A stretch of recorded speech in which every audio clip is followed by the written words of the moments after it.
our success. The streets, the place to go.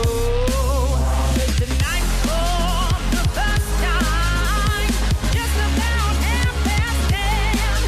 For the first time in history, it's gonna start raining men.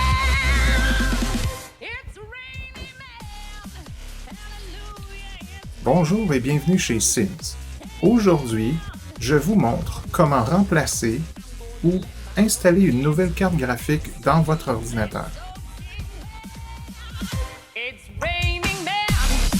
Hallelujah, it's raining men. Every specimen, dark, long, dark and lean, rough and tough and strong and mean. God bless Mother Nature. She's a single woman too.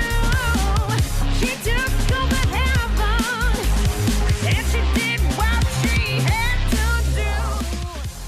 Avant de commencer à désinstaller l'ancienne carte ou d'installer la nouvelle, assurez-vous toujours d'avoir mis à off la switch du power supply.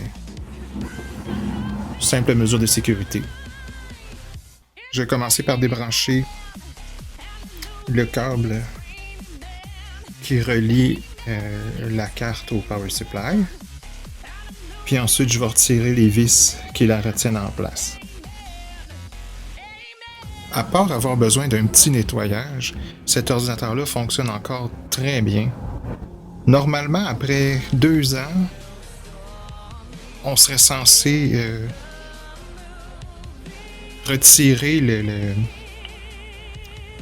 l'unité de refroidissement qui se trouve être sur le processeur pour remplacer la pâte thermale.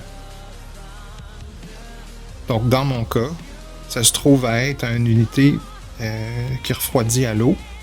Si la pâte thermique ou thermale avait été sec, aurait moins bien conduit la chaleur, j'aurais vu des ralentissements, certains comportements quand j'utilise l'ordinateur qui me l'auraient indiqué, mais jusqu'à maintenant, non. Il en est à 3 ans.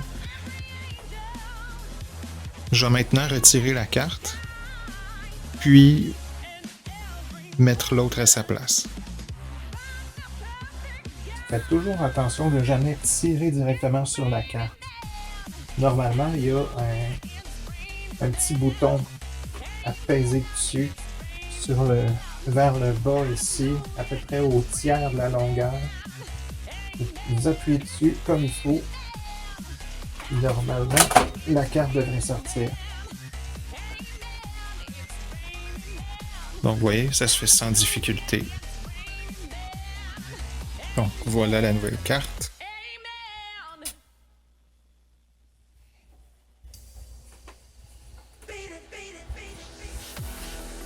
Vous remarquez que je suis toujours à côté sur le boîtier ici. Il y a beaucoup de métal sur ce boîtier-là, donc ça me permet de me grounder plutôt que d'envoyer des chocs de statique dans l'ordinateur lui-même.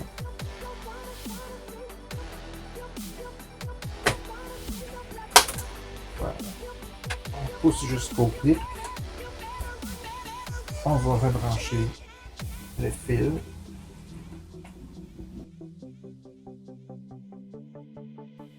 Et il ne reste plus qu'à replacer les vis.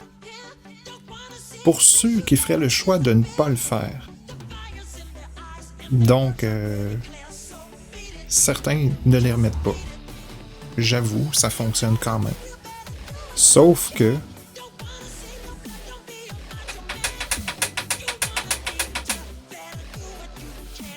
le fait d'être branlant comme ça pourrait éventuellement vous causer un problème. Donc, mettez-les. Ça coûte rien des vis. C'est toujours mieux que de repayer une carte à 300 ou à 2000 $. Ça dépend de ce que vous avez mis là-dedans. Mais les vis vont toujours être moins chères.